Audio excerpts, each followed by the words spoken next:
श्रीमद्भगवद्गीता अध्याय अष्टम अक्षर ब्रह्म योग श्लोक पांचवा। अंतकाले च मामेव स्मरण मुक्त्वा कलेवरम यः प्रयाति समद्भावम याति नास्ति अत्र संशय। भगवान का कहना है कि जो पुरुष अंतकाल में मुझको ही स्मरण करता हुआ शरीर को त्याग कर जाता है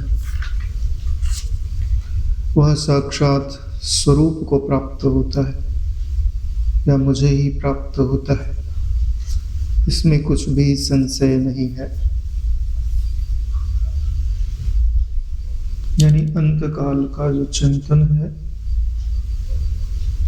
वही चिंतन आपके आगे की गति तय करता है कि आपका आगे की गति क्या हो।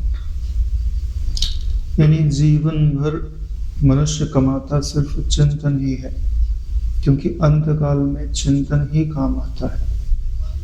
जैसे बच्चा पढ़ाई करता है तो पढ़ने में उसे क्या पढ़ना पड़ता है कि जो पढ़ाया गया है उसको समझे और याद रखे। वैसे ही यह पूरा जो जीवन है वो हमें क्या समझाता है कि नारायण यह जो देह है वो आप नहीं हो, इसका जो प्रकाशक है, जो इससे असंग है, जो अकर्ता है, अभोक्ता है, अपरिच्छिन्न है, वही प्रकाशक है, वही परमात्मा है, वही तुम हो।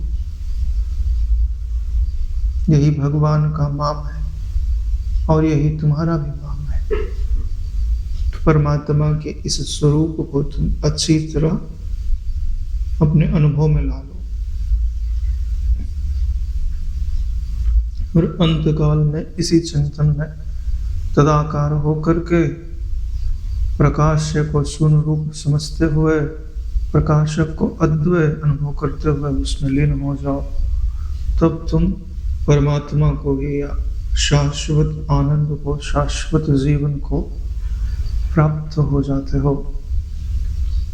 यह प्रयाति समद्भावम याति नास्ति अत्र संशयः। इसमें कोई संशय नहीं है कि वो मेरे भाव को यानी स्वभाव को, स्वभाव यानी सतता, चित्तता और आनंदता को प्राप्त कर लेता है, क्योंकि जीवन भर उसने ऐसा ही तो अभ्यास किया है। क्योंकि अंतकाल में वही चिंतन आप कर पाते हैं जो आप पूरे जीवन भर जिस चिंतन की मुख्यता रही। सोचने की बात है कि अगर आपका अंतिम चिंतन सुधर जाए तो सब सुधरेगा। यानी कि परिणाम महत्व का रखता है।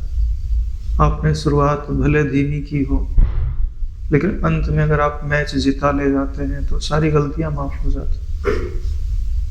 लेकिन अंत में अगर आप हार गए तो कितने चौके छक्के मारे गए उसका कोई अर्थ नहीं रह जाता, उसको कोई याद नहीं रखता। याद तो सिर्फ जीत रखी जाती है। और ईश्वर ने ऐसा क्यों बनाया हुआ है? इसलिए बनाया हुआ है कि ईश्वर आपको श्वास के अंतिम श्वास तक आपको मौका देता है कि कम से कम अंतिम श्वास में ही तुम एक श्वास के अंदर भी वो कार्य कर सकते हो जो पूरे जीवन भर श्वास में ना कर पाए।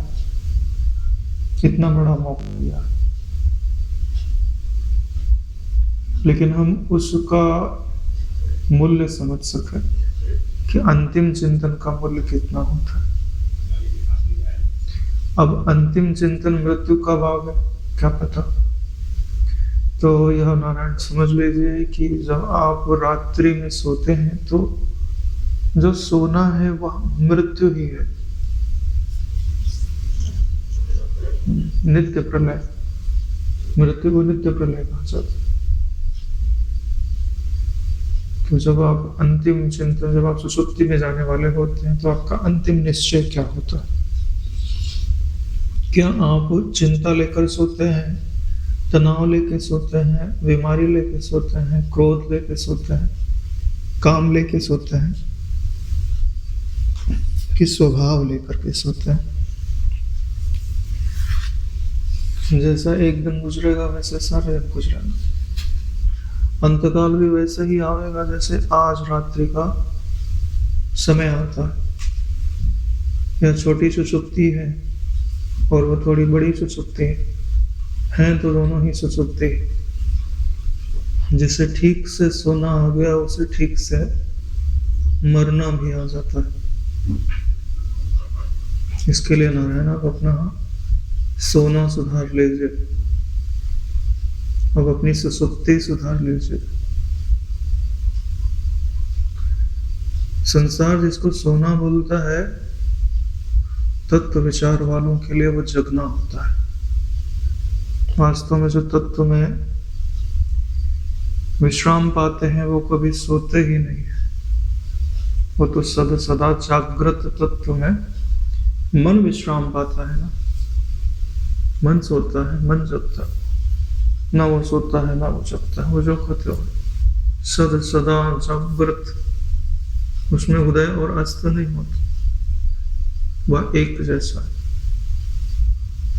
जो यह समझता है कि मन सोता है मन जगता है, वही सही समझता है। वो फिर उसके लिए आना जाना नहीं होता। आना जाना मन का होता है, आना जाना लहर का होता है, जल का नहीं होता। बनना बिगड़ना बुलबुले में होता है, जल में नहीं होता। तो अपने इस स्वरूप को समझिए और भगवान की इन बातों को महत्व दीजिए कि अंतिम चिंतन का महत्व कितना है। तो अंतिम चिंतन का अर्थ यह है कि मन की अंतिम जागृत अवस्था सुसुप्ति में जाने के पहले, चाहे वह सुसुप्ति नींद की हो चाहे वह सुसुप्ति मृत्यु की हो, दोनों ही सुसुप्ति है। ये समझ लीजिए कि जीवन भर आपका जो चित्त होता है वो दर्पण की भांति कार्य करता है, लेकिन अंतिम जो चिंतन है, जब मृत्यु आने लगती है तो वही जो चित्त है वो दर्पण की जगह कैमरे की तरह कार्य करता है। अगर आपने अंतिम चिंतन बिगाड़ लिया, तो जैसे आप फोटो खिंचाने के लिए बैठे हैं, उसने बोला भाई मुस्कुराइए, जैसे मुस्कुराने के समय क्लिक करने का समय आया वैसे आपके नाक पे मक्खी बैठ गई और आपने मुंह उसको हटाने के लिए ऐसे किया और वैसे उसने फोटो खींच ली। निगेटिव वाली फोटो, अब वो चेंज तो की नहीं जा सकती और समझ लो उसके पास एक ही निगेटिव है, तो बोलना भाई यही फोटो तुम्हारी प्रिंट होगी और यही छपेगी। तो अब तुम्हारा मुंह बिगड़ गया ना, स्वाभाविक नहीं रहा जैसे होना चाहिए। तो वही चीज अंतकाल में होती है कि जब प्रकृति तुम्हारा चेहरे की फोटो लेती है तब तुम्हारा जो मुख है वो अपने स्वाभाविक अवस्था में नहीं रह पाता। स्वाभाविक अवस्था में रहे तो तुम मुक्त हो जाओ। कभी मक्खी बैठ जाती है, कभी मच्छर बैठ जाता है, कभी कुछ हो जाता है। हाँ, कभी तुम गधे जैसा हो बना लेते हो, कभी शेर जैसा बना लेते हो, कभी देवता जैसा बना लेते हो। अपने जैसा हो वैसे नहीं रहते, तुम दूसरे की कॉपी मारने लग जाते हो और वही फोटो खींच के अगले जन्म का कारण हो जाते हो। तो यहाँ भगवान का क्या कहना है कि जो भगवान का स्मरण करते हुए यह शरीर छोड़ता है, या यूं कहो कि सुसुप्ति में जाता है, भगवान का कहना है कि वह फिर मुझको ही प्राप्त हो जाता है। दो चीजें हमने समझ ली, मृत्यु काल और सुसुप्ति, रात्रि वाली सुसुप्ति। और तीसरी बात समझो कि जब हम आत्मचिंतन करते हैं तो हम इसी चीज का उपयोग करते हैं, आत्म करके निर्वृत्त हो जाना। जो निर्वृत्त है उसी को यहाँ प्रयाति शब्द से कहा है। अंतकाल भी समझ लो, क्योंकि जब वृत्ति त्रिपुटी से परे तत्व में चली गई तो क्या पता त्रिपुटी बुझे ना बुझे, तो वह भी तो अंतकाल है। जब तक वृत्ति त्रिपुटी के भीतर है तब तो चलो जीवन है। जब हमने स्वरूप का विचार किया, ओंकार का गुंजन करके अर्ध तन मात्रा में अपने मैं को लेकर के वहां स्थित कर दिया, वो तो त्रिपुटी के परे अवस्था है, वहां तो जगत का अंत है ना, तो अंत काल नहीं हुआ, काल का अंत है वहां पे, तो अंत काल हुआ। वास्तव में अंत काल का मतलब होता है जब काल का अंत हो जाए। यहाँ हम शरीर से ले लेते हैं कि शरीर का अंत हो गया, वहां काल का अंत थोड़ी है। जहां काल का अंत हो जाए, काल का अंत कब होता है? जब तुम प्रकाशक में ठहरते हो, क्योंकि प्रकाशक में काल नहीं होता, काल प्रकाश में होता। इसलिए कहा जाता है आत्म तत्व का चिंतन करके प्रकाशक से एक हो जाओ, विश्राम को प्राप्त हो जाओ। विश्राम यहाँ चित्तगत नहीं है, चैतन्यगत है, कालगत नहीं है, कालातीत है, देशगत नहीं है। यहाँ विश्राम किसी देश में बिस्तर पे, सोफे पे नहीं प्राप्त होता। किसमें प्राप्त होता है? जहाँ देश नहीं है, जहाँ काल नहीं है। तो वहां जाने पर मद भाव कथा परमात्मा के भाव को प्राप्त हो जाता है। 3 चीजें हो गई। यानी आप ब्रह्म विचार के समय भी यह प्राप्त कर सकते हो, जब आप ब्रह्म विचार करके काल का अंत करने वाली स्थिति में चले जाओ, और उस समय जो आपका चिंतन रहता है, अगर परमात्मा चिंतन है तो परमात्मा भाव को प्राप्त हो जाओगे। इसी का उपयोग करके हम ध्यान करते हैं या समाहित चित्त होते हैं। फिर दूसरा है कि सुसुप्ति के समय जब हम नींद में जाने वाले होते हैं तो इसका उपयोग करते हैं। पहला ध्यान, दूसरा सुसुप्ति और तीसरा मृत्यु। 3 तरह से इसको पुष्ट किया जाता है। यानी पहले 2 में आपने प्रैक्टिस कर ली तो तीसरे में अपने आप हो जाता है। अगर पहले 2 में प्रैक्टिस नहीं की तो ना फिर बिगड़ जाएगा काम। अंत काले क्षमा में वो स्मरण मुक्त्वा कलेवरम। कितना बढ़िया है। जो आप ध्यान में जाने लगते हैं तो कलेवर से मुक्त हो रहे कि नहीं हो रहे? कलेवर भाई, हाँ, शरीर भाव से मुक्त। यही तो ध्यान है। और यही तो सुसुप्ति में शरीर लेके थोड़ी ना जाते, शरीर तो यहीं छूट जाता है। लेकिन तुम्हारे चित्त के अंदर क्या रहता है कि मैं शरीर में सो रहा हूं, शरीर से मुक्त नहीं हुआ ना। तो ठीक से सोने की विद्या भी यही है और ठीक से ध्यान में जाने की विद्या भी यही है। जब आप ध्यान में जा रहे हैं तो क्या वृत्ति शरीर को छोड़ पा रही है? क्या आप सुषुप्ति में जा रहे हैं तो क्या आपकी वृत्ति शरीर को छोड़ पा रही है? क्या काल का अंत हो रहा है? क्या आप काल में ही बैठे हो? अगर काल का अंत हो रहा है तो आप परमात्मा का चिंतन कर पा रहे हो, परमात्मा से एक हो पा रहे हो, तब आप परमात्मा से एकता का अनुभव कर पाओगे, नहीं तो नहीं कर पाओगे। 2 चीजें हैं, शरीर भाव से मुक्ति और काल का अंत। प्रकाशक में ठहरना, अधिष्ठान में ठहरना। हमारे ख्याल से इसका अर्थ क्लियर हुआ।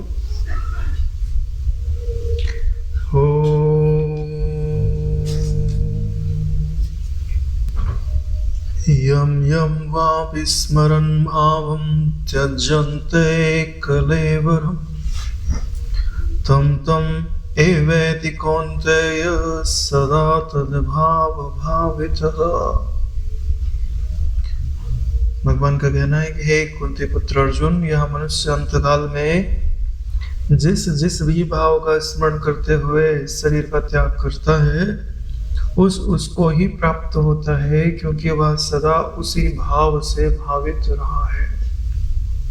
यानी जब आपकी मृत्यु हो रही है तो आप जिसका भी चिंतन करो उसी भाव को प्राप्त हो जाओगे। अगला जन्म आपको वैसे ही प्राप्त होगा। उसको ही प्राप्त होता है। परमात्मा का चिंतन करोगे तो परमात्मा मिल जाएगा, कुत्ते का चिंतन करोगे तो कुत्ता मिल जाएगा, बिल्ली का करोगे तो बिल्ली मिल जाएगी, प्रेत का करोगे तो प्रेत बन जाओगे। इसलिए प्रेत की उपासना वाले प्रेत बन जाते हैं, पिशाच की उपासना करने वाले पिशाच बन जाते हैं। उनके चित्त में वही चिंतन आरूढ़ हो जाता है। जीवन भर आपने उन्हीं से तो काम लिया है, तो उनके स्मरण में वही तो है। या तो ये समझ से कि इनके रूप में परमात्मा ही है तो परमात्मा प्राप्त हो जाएगा, लेकिन समझना जरूरी है। अगर ऐसा समझेगा तो फिर प्रेत भाव, पिशाच भाव, देव भाव सब बाधित हो जाता, तब तो तत्व ज्ञानी हो गया।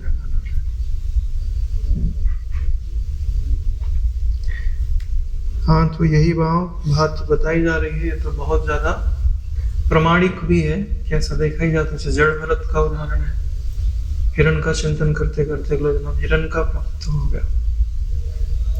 ऐसे तो बहुत सारे उदाहरण है कि आप जैसा चिंतन करते हो वैसे ही अंतिम गति हो जाती है।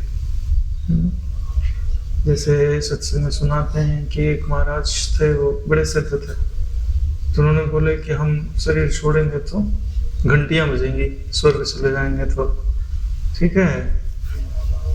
तो शरीर तो उन्होंने छोड़ा लेकिन घंटी नहीं बजी।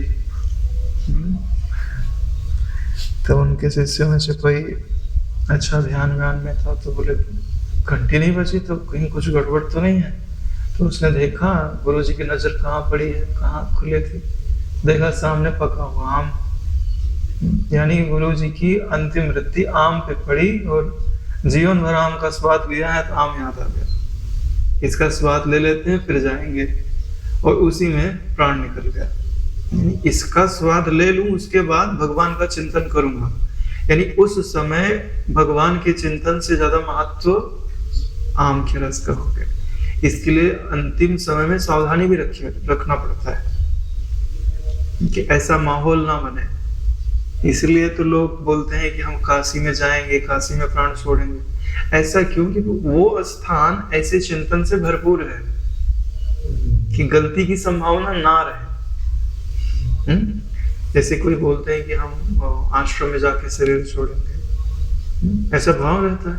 क्यों? क्योंकि वहां पे जो आसपास के लोग हैं उनका चिंतन कैसा,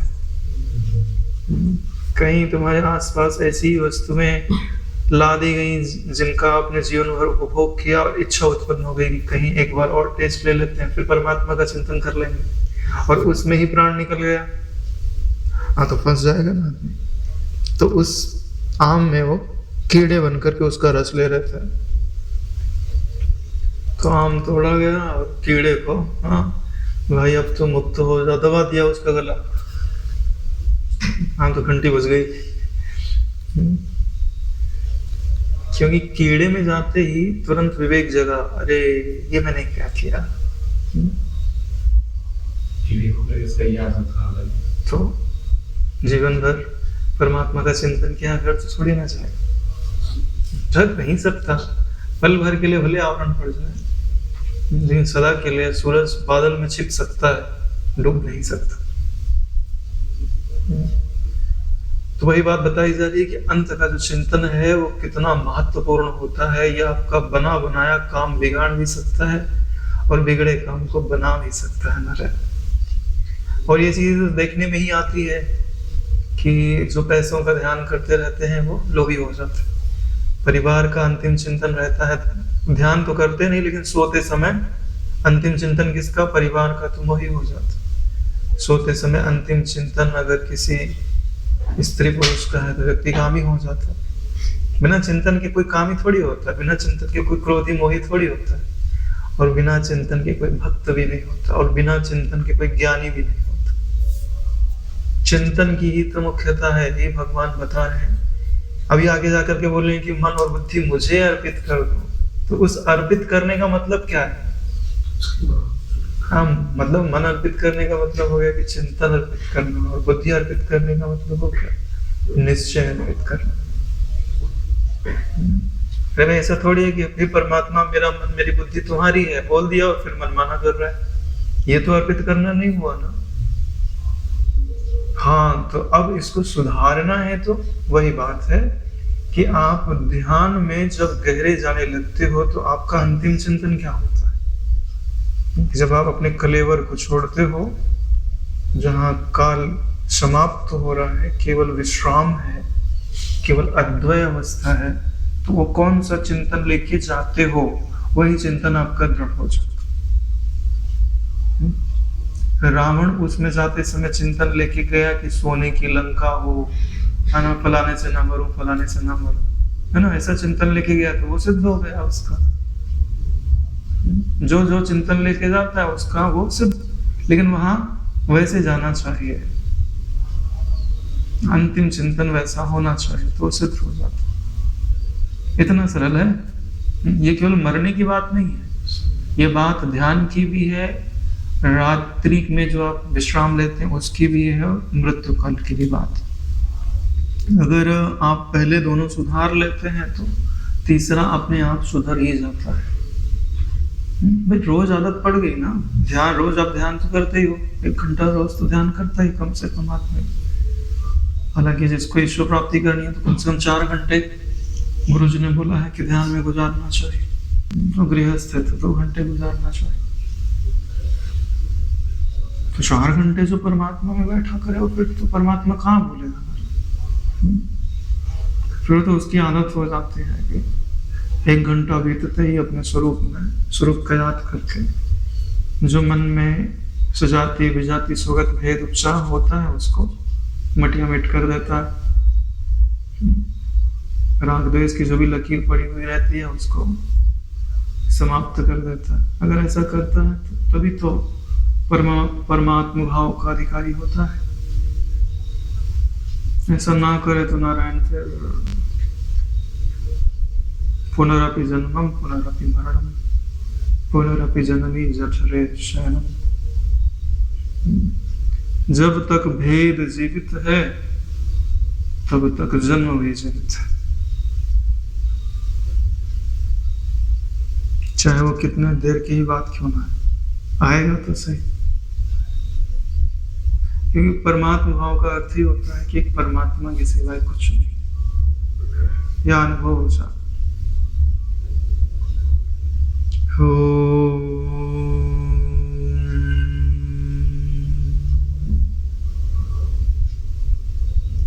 तस्मात् सर्वेषु कालेषु मामनुस्मर्युध्य च मयि अर्पितमनो बुद्धिः मामे वैश्यसि असंशयम्। भगवान का कहना है कि तो सब समय में निरंतर मेरा स्मरण कर और युद्ध भी कर। 2 चीज है, मेरा स्मरण भी कर और युद्ध भी कर। देखो जो नए नए होते हैं उनको तो ऐसे ही बताया जाता है, इसमें कहीं कहीं विसंगति भी देखने में आती है। जैसे कि कई लोग बोलते हैं कि आप जो कार्य करते हो उसमें इतने एकाग्र हो जाओ कि दूसरा कुछ याद ना आए। उदाहरण क्या दिया जाता है कि जैसे राजा की सवारी निकल रही थी तो जो लोहार था उसको तीर बनाने के लिए दिया गया था, तो तीर बनाने में इतना तत्पर हो गया कि अब उसका नोक देख रहा है तो इतना तदाकार हो उसे पता नहीं रोड पे कौन आ रहा है कौन जा रहा है,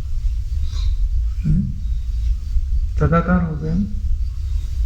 तो ऐसे बोलते हैं कि आप ऐसे करो, ऐसे रहो जीवन में,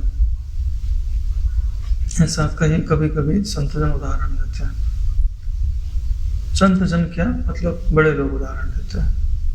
अब संतों की बात आए तो मुझे यह भाव उतना स्वीकार नहीं है। कौन सा भाव स्वीकार है? जो भगवान कहते हैं, क्या कहते हैं? माम अनुस्मर युद्ध छ, दोनों चीजें होनी चाहिए। ऐसा हमारे गुरु जी भी कहते हैं कि आपके पास वृत्ति 100 भागों में ना बटे, लेकिन 2 भागों में अवश्य बटे, एक मुख्य वृत्ति और एक गौण वृत्ति। 100 भागों में बट रही है उसकी अपेक्षा 2 भागों में बटे।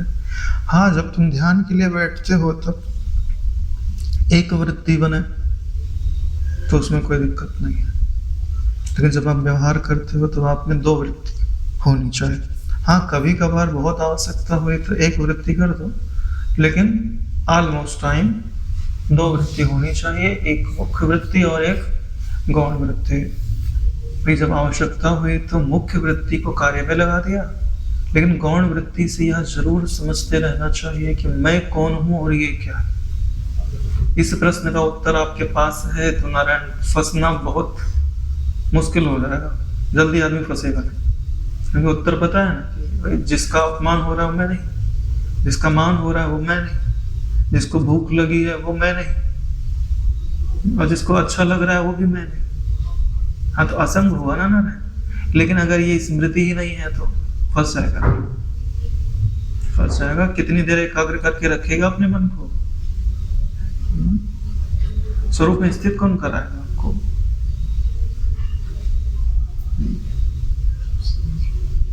समझ दृढ़ कराते हैं। इसीलिए ज्यादातर जो संत महापुरुष होते हैं बोलते हैं कि अगर ये आत्मचिंतन दृढ़ नहीं रह पाता तो कम से कम मुख से भगवान नाम चलते रहना चाहिए। जो कार्य करते हो भगवान नाम अपनी एक वृत्ति तो बना रहा है, भले अभी ज्ञान कारण से, तो कल उसमें ज्ञान आरूढ़ हो जाएगा। ये तो मैंने अपने जीवन में ही देखा है कि जब ज्ञान उतना दृढ़ नहीं था तो मैं कोशिश करते रहता था कि भाई हर समय ओ या राम राम राम ओम राम कुछ भी जप होते रहे, यानी सब समय जप करने का प्रयास।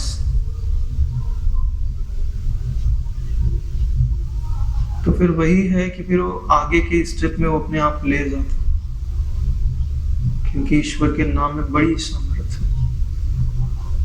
क्योंकि जो चिंतन अभी दृढ़ है ये हमेशा तो नहीं था, पहले तो नहीं था। पहले तो हमने ऐसे ही कोशिश की अपने आत्म भाव को बनाए रखने की, दृढ़ रखने की। तो यह भाव जो भगवान बता रहे हैं कि तस्मात् सर्वेषु कालेषु, सभी समय में, ये वही समय नहीं है कि जब तुम भजन के लिए बैठे हो, वही समय नहीं। सब समय चलते फिरते, दूसरे से बात करते, खेलते कूदते, झगड़ा करते, मुस्कुराते, प्रेम करते, गाना गाते, रोते, फरियाद करते, सब समय मां मनसूर, मुझे याद करो। किस रूप में? इन सब के प्रकाशक के रूप में। कि जो रो रहा है, जो हंस रहा है, जो ले रहा है, जो दे रहा है, कोई तो है इनको जो जानता है, जिसके प्रकाश में सब दिख रहे हैं। वो कौन है? वो कृष्ण है, वो गुरु है, वह मुझसे पृथक नहीं है, वही मैं हूं। यही तो वह मां मनुष्य में, और क्या है भाई? उनको दृश्य नहीं बनाना, परमात्मा को दृश्य मत बनाओ। परमात्मा को दृश्य के रूप में याद करना वो तो प्रारंभिक बात हुई, और दृश्य रूप में आप हमेशा याद ही नहीं कर सकते, क्योंकि आपको व्यवहार करना है तो दृश्य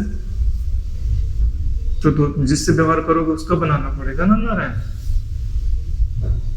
तो फिर तो व्यवहार में दिक्कत आ जाएगी। लेकिन जब प्रकाशक में आपने परमात्मा को बिठा दिया तो व्यवहार भी हो सकता है, क्योंकि अब झंझट नहीं है कि इसकी आकृति बने कि नहीं बने, किसी की भी आकृति बने। अब आकृति में द्वंद्व नहीं रह गया। फिर भगवान का क्या कहना है? मयि अर्पित मनो बुद्धि मामे शशि न संशयम। वह मुझे ही प्राप्त हो जाता है। कब प्राप्त हो जाता है? जब वह अपना मन, अपनी बुद्धि मुझे ही समर्पित कर देता है। अब इसका दो अर्थ होता है। एक तो मन और बुद्धि हो गए परमात्मा के, यानी इससे आपका अहम और मम निवृत्त हो गए।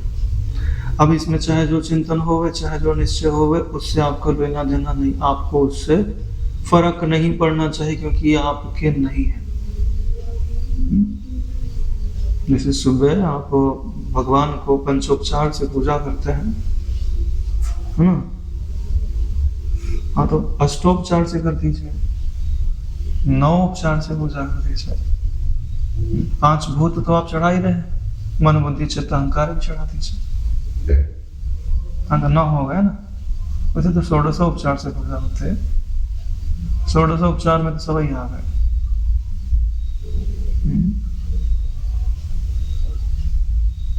हाँ, तो फिर ये मानना होता है कि मन मेरा नहीं है, परमात्मा का है। बुद्धि मेरी नहीं, परमात्मा की। पहला निश्चय। अब मन का जो कार्य है, बुद्धि का जो कार्य है, वो भी परमात्मा का होना चाहिए।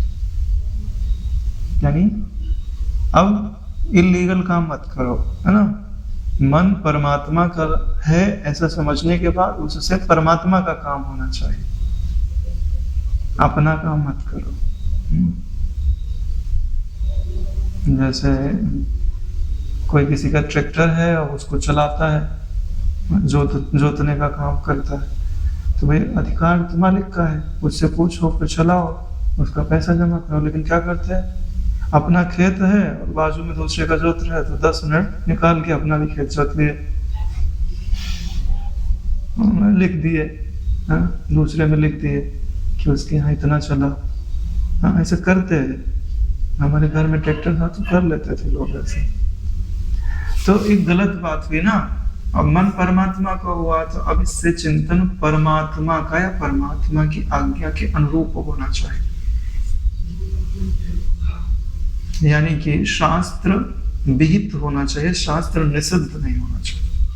अब बुद्धि का जो चिंतन है या बुद्धि का जो निश्चय है वो परमात्मा के अनुरूप होना चाहिए, वासना के अनुरूप नहीं होना चाहिए, क्योंकि आपकी बुद्धि नहीं रही, भगवान की बुद्धि रही। तो दोनों चीजें जब हम ईश्वर के अभिमुख कर देते हैं, मन और बुद्धि, और मन और बुद्धि कारण हो गए, तो मन और बुद्धि का जो कार्य है वो भी, कारण और कार्य दोनों, मशीन और मशीन का प्रोडक्ट दोनों, जब परमात्मा हो जाता है तो वो परमात्मा को ही पा लेता है, क्योंकि इसी के द्वारा तो चिंतन होता है।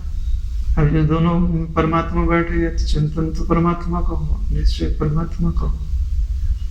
अब बोले मन ही अकेला हम परमात्मा को दे दे, क्योंकि चिंतन ही तो कहा जा रहा है, अनुस्मर, अनुस्मर यानी चिंतन। तो बोले बुद्धि का तो उपयोग नहीं है इसमें, समझने की क्या जरूरत है, हम खाली चिंतन ही कर ले। तो बुद्धि की जरूरत क्या है? नारायण, ये बात आप निश्चित समझ लीजिए कि अंत काल में जो चिंतन होता है वह सचेतन मन से नहीं होता, अवचेतन मन से होता है। अब अवचेतन मन में कोई चिंतन तभी जाता है जब बुद्धि रूपी फिल्टर से गुजरता है। बुद्धि रूपी फिल्टर से नहीं गुजरा तो नहीं जाएगा। या तो बुद्धि मोहित हो जाए तो चला जाएगा, या तो बुद्धि सम्मति दे दे तो चला जाएगा। तो विषय रस अपने आप घुस जाते हैं, क्यों? क्योंकि वो बुद्धि को मोहित कर देते। लेकिन परमात्मा तत्व ऐसा नहीं है। परमात्मा जो है वो बुद्धि को मोहित नहीं करता, वो बुद्धि को संतुष्ट करके जाता। क्यों? क्योंकि वो इल्लीगल काम नहीं करना चाहता। हाँ, कभी कभार भक्तों पर कोई विशेष कृपा करनी होती है तो भी इन कला का उपयोग कर लेते हैं, लेकिन वो बहुत रेयर होता है। तो बात समझ में आ रही ना कि तस्मात् सर्वेषु कालेषु, सब समय परमात्मा का ही चिंतन करना चाहिए, और अपने मन का जो चिंतन है और बुद्धि का जो निश्चय है वो परमात्मा अभिमुख होना चाहिए। मोटा मोटा यही अर्थ होता है। तब आप अंत काल में परमात्मा का चिंतन करने में सफल हो जाओगे, और जब परमात्मा का चिंतन करने में सफल हो जाओगे तो परमात्मा को प्राप्त हो जाओगे। हाँ, तो अंत काल का अर्थ सिर्फ मरने से नहीं लेना चाहिए, नहीं तो अब परमात्मा से मिलने के लिए कितना लंबा इंतजार करना पड़ेगा। क्या पता कब मृत्यु आवे, और जब तुम सोचो कि भाई अब हम आराम कर लेते हैं, बहुत चिंतन कर लिया, उसी समय प्राण निकल जाए, चिंतन ना कर पाओ।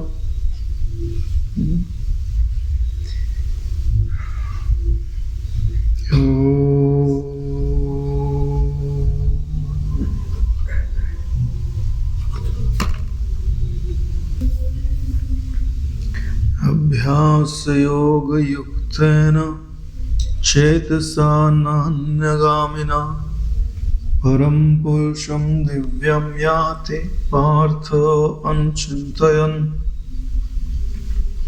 भगवान कह रहे हैं कि हे पार्थ, यह नियम है कि परमात्मा के ध्यान के अभ्यास रूप योग से युक्त। तो यहाँ जो अभ्यास योग कहा है वो ध्यान अभ्यास के लिए कहा हुआ है, क्योंकि यह जो अक्षर ब्रह्म योग है वो ध्यान की ओर लेकर के जाता है। कि जब आपको बोलते हैं कि त्यजन्ते कलेवरम, कलेवर छोड़ना है ना, शरीर छोड़ना है, तो मतलब शरीर का तो योग नहीं है। तो ध्यान में भी तो हम शरीर को छोड़ करके शरीर से व्यापक जो चेतना है उसमें जाते हैं। तो दोनों में ही शरीर को छोड़ना होगा ना। दूसरी ओर न जाने वाले चित्त से निरंतर चिंतन करता हुआ मनुष्य क्या करें, दूसरी ओर न जाने वाले चित्त से, चेतसा न अन्य कामना, इसका मतलब समझते हो, निरुद्ध चित्त, जिसका चित्त निरुद्ध नहीं है अंतकाल में धोखा खा जाता है। अरे कहीं से भी पानी बह जाएगा, है ना, जैसे खेत होता है ना, पानी भरते तो मेड़ मजबूत होना चाहिए ना रहे। मान लो तुमने मेड़ बांधा ही नहीं है और तुम अपने खेत में पानी लगा दोगे, क्या पानी भरेगा खेत में? बह जाएगा। या तीन तरफ बांधा, एक तरफ छोड़ दिया तो भी दिक्कत हो जाए।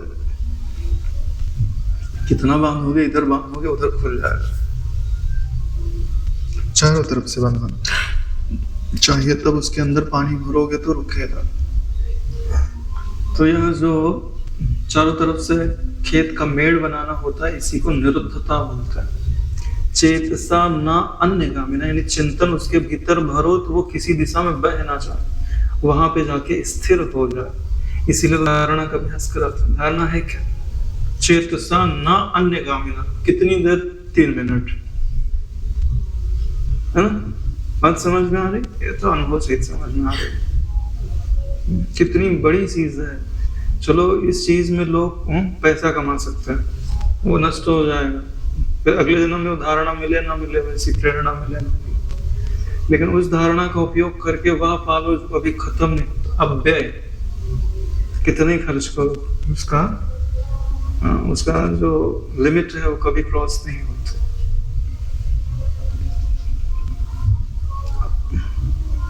तो ऐसा जो चिंतन करने वाला मनुष्य है, परम प्रकाश रूप दिव्य पुरुष को अर्थात परमेश्वर को प्राप्त हो जाता है। तो बोलते हैं कौन से परमेश्वर को प्राप्त होता है? तो बोलते हैं प्रकाश स्वरूप जो परमेश्वर है, दिव्य है, परम पुरुषम दिव्यम याते। तो ऐसा जो परम पुरुष है जो दिव्य है, दिव्य का अर्थ स्वप्रकाश से लगाया जाता है, यानी जिसको प्रकाशित होने के लिए दूसरे की जरूरत नहीं है, तो स्वयं प्रकाश। जैसे सूर्य है, सूर्य किसी से प्रकाश थोड़ी करता है। जैसे ट्यूबलाइट जल रही है तो ट्यूबलाइट का अपना प्रकाश थोड़ी है, बिजली का प्रकाश है ना। दिया जल रहा, दिया का अपना प्रकाश थोड़ी, तेल से आया हुआ। इन सूरज में किसका प्रकाश? सूर्य का स्वयं का प्रकाश, किसी से लेता नहीं है, तो उसको स्वयं प्रकाश बोलता है। तो ऐसे ही जो आत्मा है वो स्वयं प्रकाश। तो कौन से आत्मा को प्राप्त हो रहा है? जो स्वयं प्रकाश यानी चेतन है, साक्षी है ना, जिसका परिचय तुम्हारी बुद्धि अभी दे रही है, जिसके प्रकाश में तुम्हारी बुद्धि दिख रही है ना, तुम्हारे होंठ दिख रहे हैं, तुम्हारी नाक दिख रही है, तुम्हारा कान दिख रहा है, तुम्हारा चिंतन दिख रहा है, तुम्हारा हंसना रोना गाना दिख रहा है।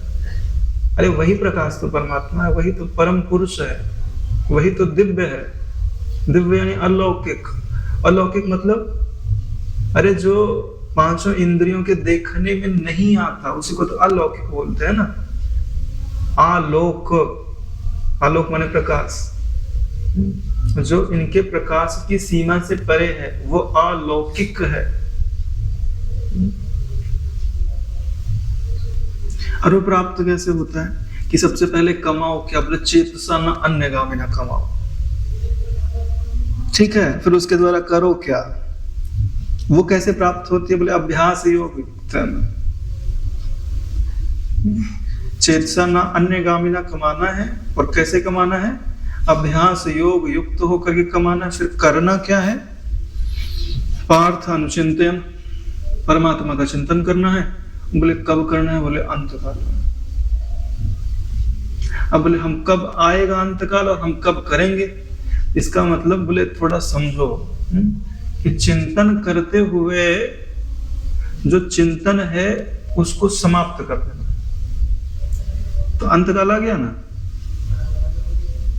क्योंकि चिंतन ही तो शरीर है, चिंतन ही तो जगत है।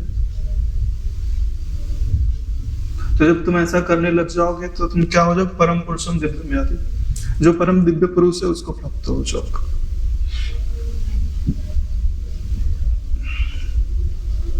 बात समझ में आ रही? कितना बढ़िया अर्थ छिपा हुआ है अक्षर ब्रह्म योग सच में। हाँ, जिसकी मृत्यु समीप दिखाई दे रही हो उसे 8वें अध्याय का अभ्यास अवश्य करना चाहिए। अरे नारायण, मृत्यु सुंदर हो जाएगी। मृत्यु फिर मृत्यु नहीं रहेगी, मृत्यु जीवन हो जाएगी, शाश्वत जीवन हो जाएगी। ऐसा अमृत इस 8वें अध्याय में भरा पड़ा है।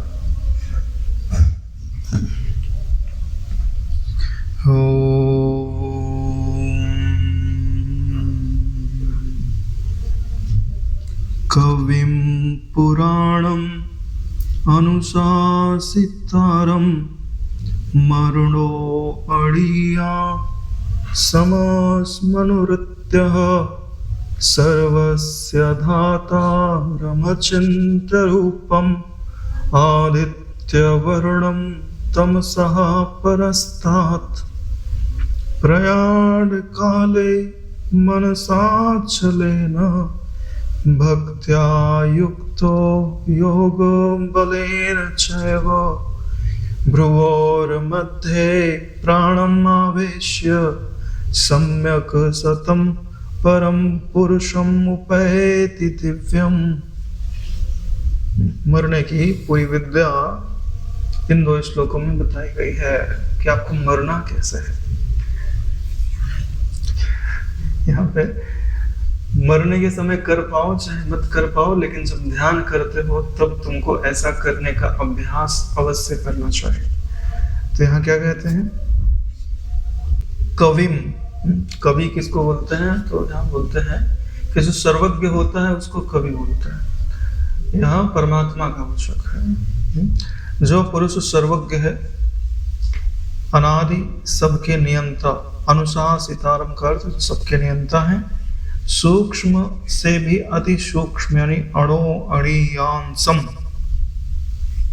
जो सूक्ष्म से भी सूक्ष्म यानी जितनी भी सूक्ष्म तुम सोच सकते हो वो उससे भी छोटा है, सबका धारण पोषण करने वाले, सर्वस्य धातारम, अचिंत्य स्वरूपम यानी अचिंत्य जिसका चिंतन नहीं किया जा सकता, सूर्य के सदृश नित्य चेतन प्रकाश रूप यानी आदित्य वर्णम, जो आदित्य वर्ण है यानी स्वयं प्रकाश चेतन है, तमसः परस्तात् यानी अविद्या से अति परे है, यानी कालिमा से यानी अज्ञान से परे है। ऐसा जो शुद्ध सच्चिदानंद घन परमात्मा का स्मरण करता है,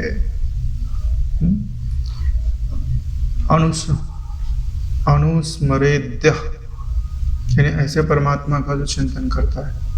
तो यहाँ पर जो भी चिंतन बताया गया है ये साकार नहीं है, निराकार है, यानी वास्तविक परमात्मा की बात की जा रही। उसमें साकार का संपुट तो हो सकता है, लेकिन तब तो आपको वास्तविक समझना पड़ेगा कि वो सर्वज्ञ है, सबको धारण करने वाला है, सबका नियंता है, सूक्ष्म से भी सूक्ष्म है, अचिंत्य है, सूर्य के समान स्वयं प्रकाश है, अविद्या से परे है, शुद्ध सच्चिदानंद घन है। तो जब ऐसा वो परमात्मा का चिंतन करता है तो उसके हृदय में भक्ति जन्म लेती है। तो उस भक्ति से युक्त होकर पुरुष अंत काल में भी योग बल से भ्रिकुटी के मध्य में प्राण को अच्छी तरह स्थापित करके अभ्यास चालू कर दो आप अभी से। भ्रिकुटी के मध्य में योग बल से प्राणों को स्थापित करके, अभी योग बल समझते हो? योग का बल क्या होता है? योग यानी जुड़ाव, ठीक है। अब जुड़ाव किसका? बोले आत्मा और परमात्मा का। अब देखिए इसमें सब का उपयोग किया जाता है। किसका? सब का उपयोग किया जाता है, यानी जितना भी बल तुम्हारे पास है वो सारे का सारा बल परमात्मा का है और किसी का बल नहीं। शरीर में जो बल है वो, प्राण में जो बल है वो, मन में जो बल है वो, बुद्धि में जो बल है वो सारा बल किसका? परमात्मा का। उस सारे बल का उपयोग करो किसके लिए? परमात्मा से अपनी एकता का अनुभव करने के लिए। उसी को क्या कहा जाता है? योग बल। योग बल में कौन कौन सी बल आ गए? सारे बल, यानी अब शरीर में तुम्हारे जितनी ताकत है, प्राण में जितनी ताकत है, मन में बुद्धि में जितनी ताकत, उन सब का उपयोग करो। और अपनी पूरी चेतना को लेकर के कहाँ जाओ? भ्रुकुटी पे, भूमध्य 6वें अध्याय में भी जिसका वर्णन आया हुआ है। अब भ्रूमध्य में क्यों ले जाया जाता है? क्योंकि वहीं से चेतना शरीर में फैल करके शरीर को मैं रूप में अनुभव करती है। अब उसको रिवर्स कर देना है कि शरीर से चेतना को समेट करके वहां पर चेतना को केंद्रित कर देना है। अब वहीं से चेतना तुम्हारे इस शरीर में आ सकती है, वहीं से चेतना कुत्ते के शरीर में जा सकती है, वहीं से चेतना गधे के शरीर में जा सकती है, वहीं से चेतना ब्रह्म बन सकती है। बात समझ रहे हैं? क्योंकि वहीं से सारा रास्ता जाता है।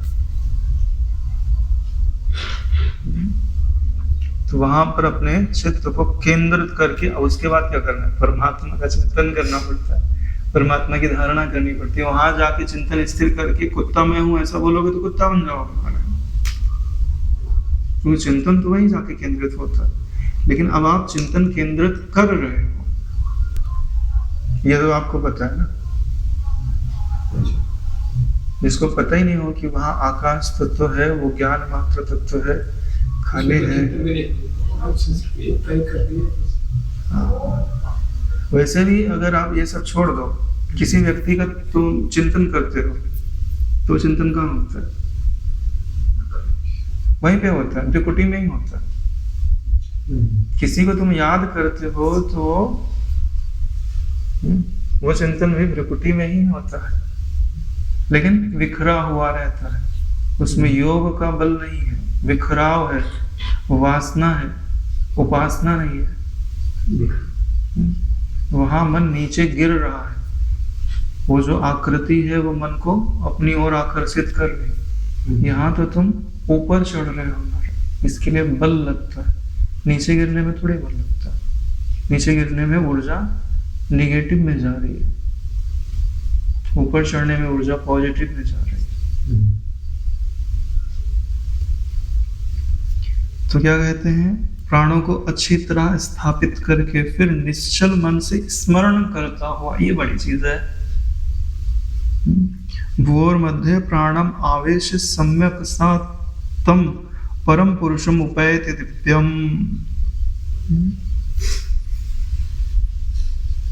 फिर निश्चल मन से स्मरण करता हुआ उस दिव्य रूप परम पुरुष परमात्मा को ही प्राप्त होता है।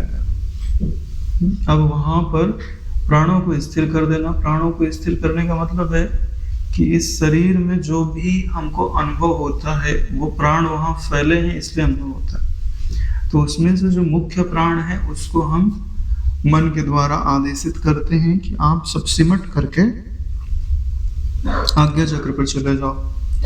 तो जब हम ऐसी धारणा करते हैं तो धीरे धीरे सारा प्राण, एक सामान्य प्राण तो रहता है जिससे उसका जीवन तो रहता है, लेकिन उसका अनुभव विशेष रूप से नहीं होता, यानी वहां से चेतना हट गई। पूरी चेतना कहाँ चली जाती है? जहां प्राण होगा वही का बात अनुभव में आती है, दूसरी जगह की बात अनुभव में नहीं आती। या यूं समझो कि जहां मन है वहां प्राण है, जहां प्राण है वहां मन है। अगर हम अपना पूरा का पूरा मन वहां ले जाके केंद्रित कर पाए तो पूरा प्राण वहां पे आ ही जाता है ना, ऐसा मानता है। तो अब वहां पूरा मन, पूरा प्राण को कहने का तात्पर्य हो गया कि योग की कलाओं का भी आप उपयोग कर सकते हैं। आसन है, प्राणायाम है, धारणा, ध्यान। तो उसके लिए योग का बल भी आ गया, और योग के बल में जो मन का चिंतन है वो भी आ गया। तो वहां पर स्थित करके वहां जो शून्य आकाश है उसको अद्वय देखे, और उसमें जो ज्ञान सत्ता है उसी को, जो ऊपर सारे विशेषण बताए गए हैं वो दोहराए।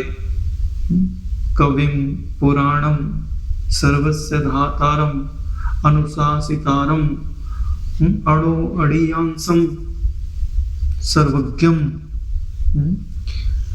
अचिंत्य रूपम आदित्य वर्णम तमसा परस्तात्।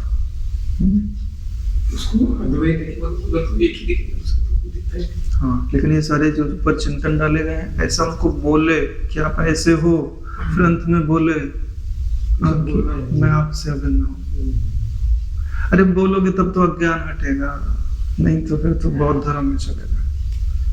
तो फिर तो सुसुप्ति में जा ही रहे हो, क्यों? सुषुप्ति में तो जा ही रहे, पर जैसे उसको आकाश तत्व को देखते देखते देखते देखते उसे एकाकार कर रहे, तो क्रिया में तो आगे मतलब से एकता हो गया, मतलब आकाश से एक हो गया। हाँ, तो उसको अनुभव में आना चाहिए ना कि वही आकाशवत व्याप्त ज्ञान सत्ता में ये संबित तो बननी चाहिए, नहीं तो क्यों? दिक्कत इस बात की नहीं है, उसमें चले गए तो कल्याण हो जाना चाहिए। लेकिन दिक्कत क्या है कि आपने देहाभिमान पहले कमा के रखा है, उसको तो जलाना पड़ेगा ना। इसमें परमात्मा के चिंतन की जरूरत क्यों पड़ती है? क्योंकि देह का चिंतन आपने स्टोर करके रखा हुआ है। अगर देह का चिंतन आपने स्टोर करके ना रखा होता तो वृत्ति को हटा के उसमें जाते तो हो गया काम। संस्कार हटाना है, उसके लिए तो फिर परमात्मा का चिंतन डालना पड़ता है। ये तो संस्कार हटाना, तो वो तो हो ही रहा है, तो संस्कार पड़ा हुआ है वो हटाना जरूर है। तो ये इस श्लोक का अर्थ रहा, और ये 2 श्लोक तो अच्छी तरह से तैयार कर लेना चाहिए। चलिए आज यहीं पर विश्राम।